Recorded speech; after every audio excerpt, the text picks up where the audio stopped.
This is A-Game. Fast acting, long lasting, with no side effects.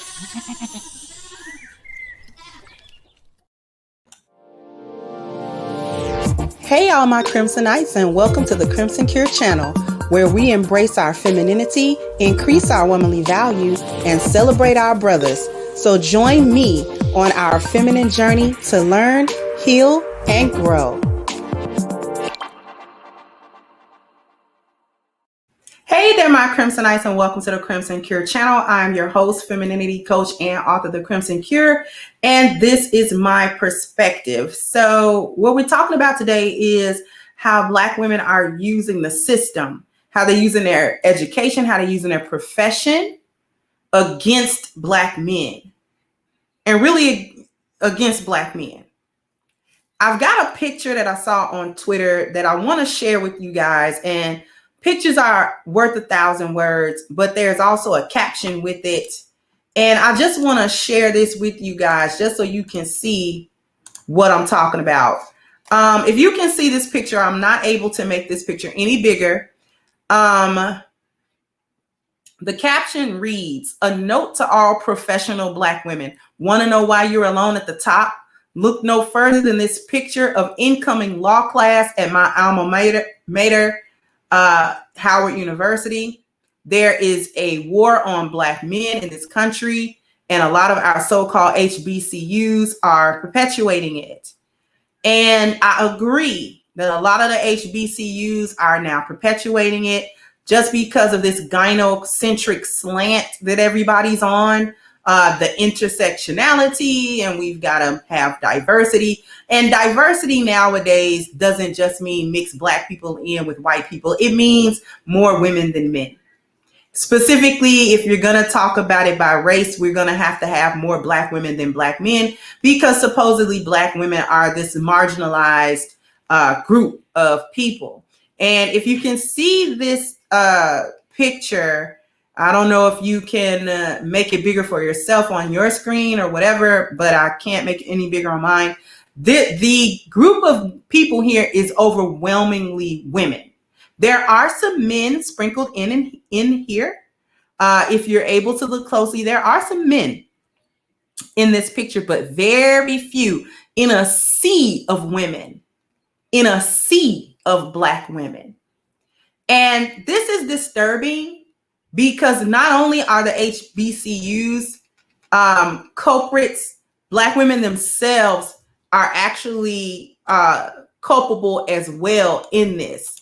And what I mean by that is, see, that was law. And it's very important that a lot of Black women are entering into law. And they're entering into law school because you know what you do with a law degree, you become a lawyer. And becoming a lawyer is a pathway to becoming a judge if that's what you want to do. And I noticed that a lot of the Black women who become lawyers and judges do so in family law, right? When we talk about divorces, when we talk about child custodies and child support and all of this sort of thing, the Black women who enter into law, many of them enter into that for family court. I see so many billboards all over the place with Black women who have law firms or part of law firms, and they say their specialty is divorces, child custody, etc., etc. And even I read an article, I forget which video it was, where it was this one lady and she was like, I'm the Black woman's lawyer for divorce or whatever. Like, I help Black women with their divorce. And this is troublesome and problematic for several reasons. First of all, you're accepted at the law school at a much higher rate than Black men are, not because the Black men don't apply and not because they're not qualified, but because of the so-called oppression of Black women and as Blacks. Remember, we talked about intersectionality. They are accepting black women at a significantly higher rate than black men to increase so-called diversity in the law fields, right? Which we don't really have a whole lot of black lawyers and judges all over the place to begin with all of the time. And you would think that black women entering into these fields, or black people at all entering into these fields, would be helpful for black people, because this country notoriously has had a history of the judicial system being completely against black people, and specifically black men. Numerous tales of black men getting railroaded, serving time for crimes they didn't commit at all, serving time for, trumped up charges, serving time over and above what other people serve time for the same act, and all of these different things. So we're anywhere from unreasonable judgments against black men to completely lies against black men. So many tales, too many to get into. So many stories of black men being released after 30 years, 40 years, 50 years. Remember the story of Khalif Browder, who didn't commit any crime, served all those years and came out. He was so depressed that he committed suicide.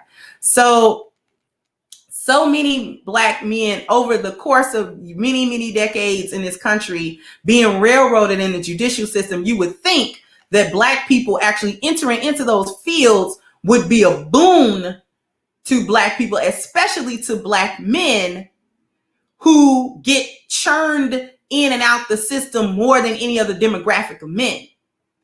The problem with it is that it's more black women entering into them fields with black men, and black women openly practice misandry against black men. They openly will say at any point in time that they hate black men. And they can actually do that and maintain their jobs because black men are not a protected class. And as a matter of fact, black men don't mean anything in this country to anybody. So you can't say anything about Jews. You can't say anything about LGBT. You can't say anything about women, but you can say anything that you want about heterosexual black men. Right? So you can actually be a judge or something and probably type something on Twitter about how you hate black men, and nobody will come for you, because it's not important if you hate black men or not. But what happens is it becomes problematic when these same misandric women enter into fields that directly affect the lives and livelihood of black men. Do you understand? Are you connecting the dot now? If she is the lawyer for divorce, she's automatically going to take the case of the woman. She's going to take her side in that case. And she's going to go through every loophole in the law she can find to take that man for everything that he has. Don't let him have a couple of dollars. He's going to be ruined. Or if it's a child support situation, child custody situation, she's going to fight tooth and nail to make sure that that child doesn't really have any contact with that father, but also that he's giving the maximum amount of money into child support. And she's going to pursue every form of punishment, legal punishment that can be pursued if he misses payments, or he claims he can't pay, or he claims he can't live because the payments are too much, and therefore he's finding it difficult, even though he's maintaining employment, he's finding it difficult to eat and stay sheltered and stuff like that, and pay the exorbitant amounts of fees, pay her lawyer fees, his lawyer fees, all the court fees, this, that, and the third. She's going to do that. If the judge is a black woman in those cases, she's going to side 9 times out of 10 against that man, just because of the misandric, gynocentric viewpoint that black women live their lives in. This is how they utilize education and the system against black men. So it's not just the women that are taking you to court. It's the women in the court.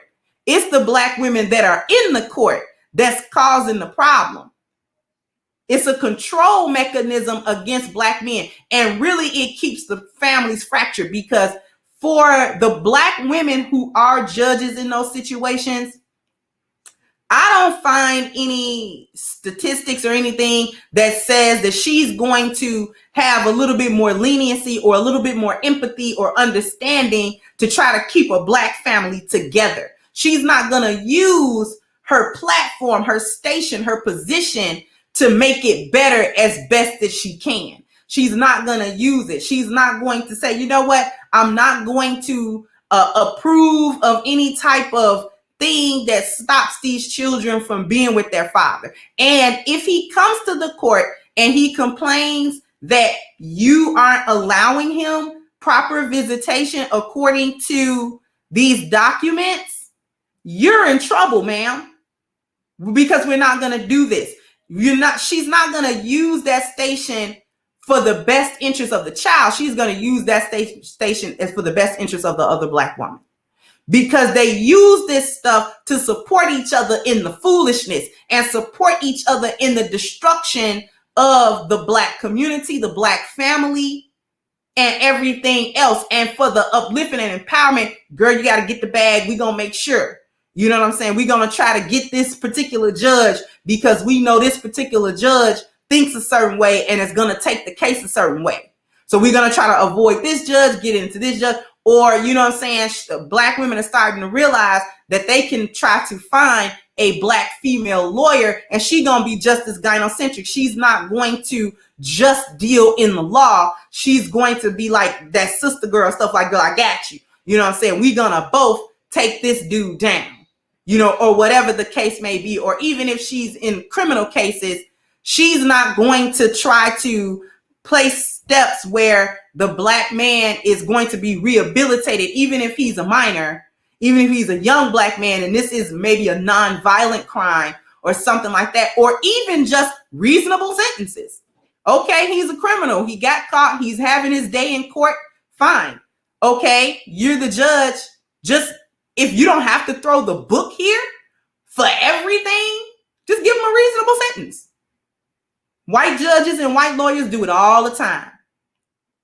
They're in those positions to help their people. That's why they want to be in them positions, because we're going to help our people above helping anybody else.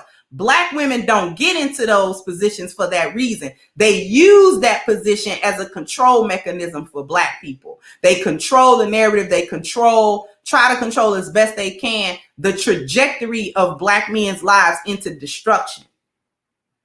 See, these are the things nobody's going to talk about. These things have direct impacts for the family, which is already in trouble. The Black family is pretty much almost crumbled to the ground.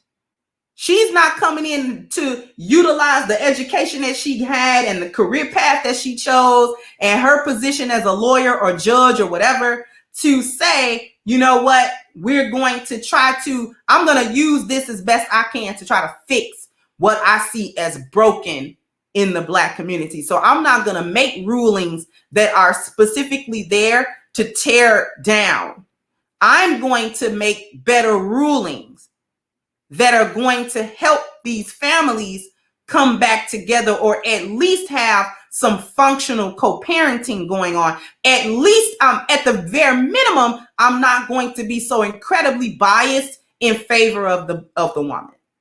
I'm going to at minimum try to actually be fair in my judgments and my rulings according to the cases that come before me. Definitely. It's there to uphold the misandrous slant on the law and how laws are applied and how judges judge on those laws and how they rule a case according to that. Black women are even in other fields, when they go into psychology, when they go into sociology, they're going into social work, to help Black women in their foolishness. Girl, we got it. We're going to help you sign up for this type of thing and that type of thing. And we're going to help you get this and we're going to calculate that. Just helping in the foolishness. You're not getting into these platforms to make better. You're getting into them to make it worse and to exacerbate the situation. So sound off in the comment section. Do you agree that this is how Black women are utilizing the system of education against Black men?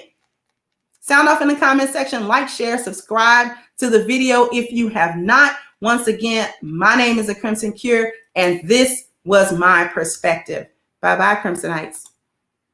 Hey guys, please like, share, and subscribe to the channel and hit the notification bell. And if you've got more to say on the topic, leave a comment down below. Also, don't forget to support our sponsor, who so graciously supports this channel by clicking the description box and the link for A-Game at agameherbal.com. You can go ahead and get a 10% discount off of your next purchase using the code Kendra10. This has been yet another Crimson Cure production, and I'll catch you guys on the next one.